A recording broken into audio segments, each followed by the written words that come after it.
혹시 자유가 어떻게 사라지는지 한번 생각해 보신 적 있으세요? 이게 말이죠. 무슨 큰 사건이 터져서 쾅 하고 없어지는 게 아니에요. 정말 아주 조용히 우리도 모르는 사이에 조금씩 조금씩 사라지거든요. 오늘 바로 이 위험을 날카롭게 경고했던 사람이 있습니다. 프리드리히 하이에크, 그리고 그의 책 노예의 길. 이걸 통해서 우리가 어떻게, 왜 스스로 자유를 내어주게 되는지 그 길을 한번 같이 따라가 보려고 합니다. 자, 그럼 이 질문으로 한번 시작해 볼까요? 자유사회는 어떻게 죽음을 맞이하는가? 꽤 도발적이죠? 근데 보통 영화에서처럼 어느 날 갑자기 군인들이 쳐들어와서 자, 오늘부터 자유는 끝이야. 이렇게 선언하는 식으로는 거의 일어나지 않아요. 현실은 훨씬 더 복잡합니다. 네, 바로 이거예요. 자유는 무슨 요란한 소리를 내면서 사라지는 게 아니에요. 오히려 우리가 알아채지도 못하는 사이에 아주 조용히 한 걸음씩, 한 뼘씩 갉아먹히는 거죠. 그러다가 문득 뭔가 좀 이상한데? 하고 딱 느꼈을 때는 이미 돌이키기 너무 힘든 지점을 지나버렸을지도 모릅니다. 그럼 대체 이 조용한 상실은 어디서부터 시작되는 걸까요? 진짜 놀랍게도 말이죠. 그 시작은 어떤 사악한 음모가 아니에요. 오히려 아주 숭고한 목표, 세상을 더 좋게 만들려는 우리 자신의 선한 의도에서 비롯될 때가 정말 많다는 겁니다. 한번 생각해 보세요. 더 안전한 사회를 만들겠습니다. 더 공정한 세상을 약속합니다. 모든 걸 효율적으로 관리해 드립니다. 아니, 이런 좋은 약속들을 누가 거부하겠어요? 그러니까 우리는 기꺼이, 아주 기꺼이 우리의 자유를 조금씩 내어주는 거예요. 더 많은 감시 카메라, 더 복잡한 규제들, 이런 것들을 우리를 지켜주는 것이라는 이름으로 자연스럽게 받아들이게 되는 거죠. 바로 이 위험한 거래의 본질을 정확히 꿰뚫어보고 우리 모두에게 강력한 경고를 보낸 인물이 있습니다. 바로 경제학자이자 철학자인 프리드리히 하이에크입니다. 하이에크는 그야말로 20세기라는 거대한 폭풍의 한복판을 살았던 사람이에요. 두 번의 세계대전을 직접 겪었고 파시즘과 공산주의 같은 거대한 이념이 어떻게 인간을 파괴하는지를 바로 눈앞에서 목격했죠. 바로 이 끔찍한 경험들 속에서 그의 평생을 관통하는 질문이 시작됩니다. 그의 대표작, 이 노예의 길에서 던지는 주장은 정말 충격적이에요. 전체주의라는 무서운 괴물은 저기 멀리 바깥에 있는 적이 아니라는 겁니다. 오히려 우리 안에서 더 좋은 세상을 만들고 싶다는 그 선한 열망 속에서 자라날 수 있다는 거죠. 아니, 어떻게 그럴 수가 있죠? 어떻게 더 나은 사회를 만들려는 시도가 오히려 자유를 파괴할 수 있을까요? 하이에크는 그 함정이 중앙계획이라는 아주 달콤하고 매력적으로 들리는 아이디어에 숨어 있다고 날카롭게 지적합니다. 하이에크가 지식의 문제라고 불렀던 개념인데요.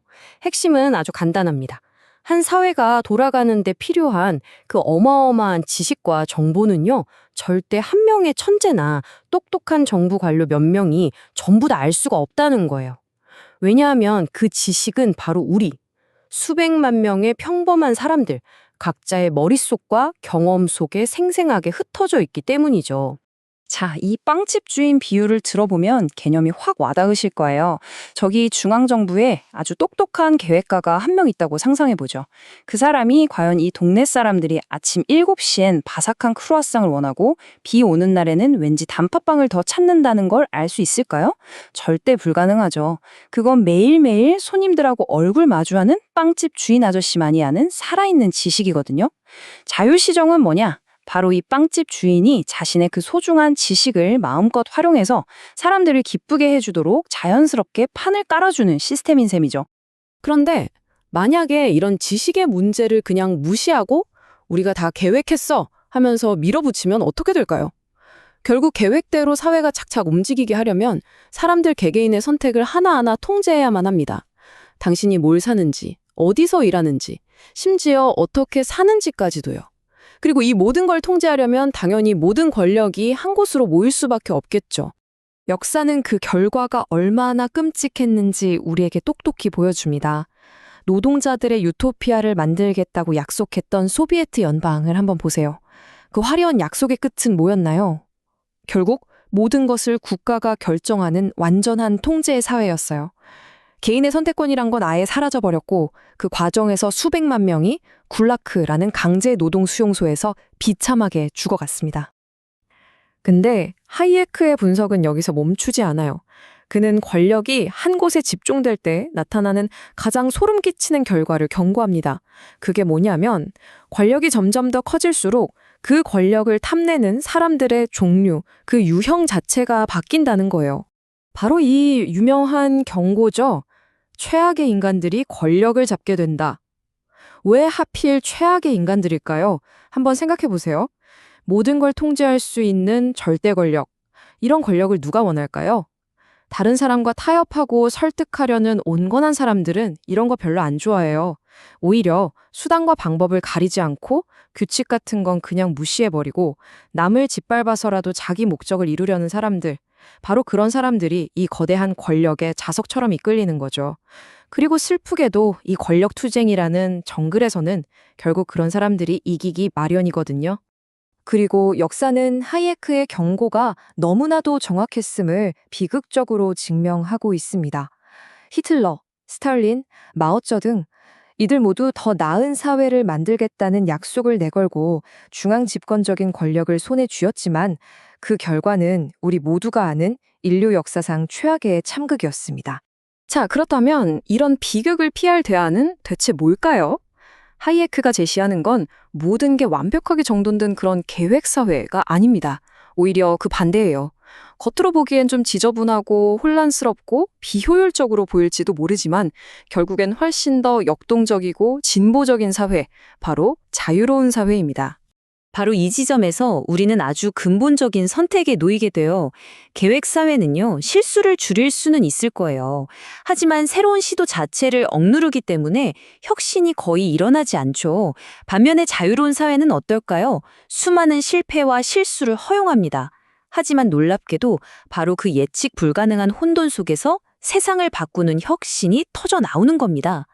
수십 년 동안 디자인이 거의 똑같았던 옛날 소련 자동차랑 지금 이 순간에도 끊임없이 경쟁하고 발전하는 자동차들을 비교해보면 그 차이가 정말 선명하게 보이죠. 그러니까 결국 하이에크가 말하는 자유는 그냥 정부에 반대할 권리나 투표할 권리 같은 단순한 정치적 개념을 훨씬 뛰어넘는 거예요. 자유는 실수할 자유, 실패할 자유, 남들과 다를 자유까지 전부 포함하는 겁니다. 그리고 바로 그 자유야말로 인간의 창의성을 폭발시키고 우리의 존엄성을 지켜주면서 우리 사회를 한 걸음 더 앞으로 나아가게 만드는 필수적인 엔진이라고 본 거죠.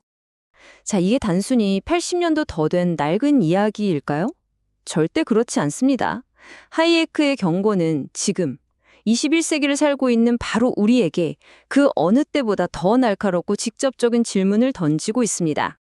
우리 모두가 겪었던 코로나19 팬데믹 상황을 떠올려 보면 이 딜레마가 얼마나 현실적인지 바로 알 수 있어요. 공공의 안전이라는 아주 중요한 명분 아래 우리는 이동의 자유, 집회의 자유, 심지어 내 가게 문을 열 자유까지도 제한받았잖아요. 물론 전부 다 임시 조치라는 이름이 붙어 있었죠. 하지만 이 경험을 통해 우리는 깨달았습니다. 안전이라는 약속 앞에서 우리의 자유가 얼마나 쉽고 또 얼마나 빠르게 뒤로 물러설 수 있는지를요. 그리고 바로 이 지점에서 우리는 하이에크가 평생에 걸쳐서 경고했던 그 차가운 진실과 마주하게 됩니다. 바로 한 번 누군가에게 주어진 권력은 결코 쉽게 제자리로 돌아오지 않는다는 사실입니다. 임시라는 말은 종종 영고의 시작이 되기도 하거든요. 그래서 이 모든 이야기는 결국 우리 각자에게 단 하나의 질문으로 돌아옵니다. 여러분은 어떤 사회에서 살고 싶으신가요? 모든 것이 예측 가능하고 안정적이지만 그만큼 통제되어 있는 사회인가요? 아니면 때로는 불안하고 혼란스럽기도 하지만 그 안에서 새로운 가능성들이 마구 피어나는 그런 자유로운 사회인가요? 정답은 없습니다. 하지만 한 가지는 분명하죠. 자유는 공기처럼 그냥 당연하게 주어지는 게 아니라는 것.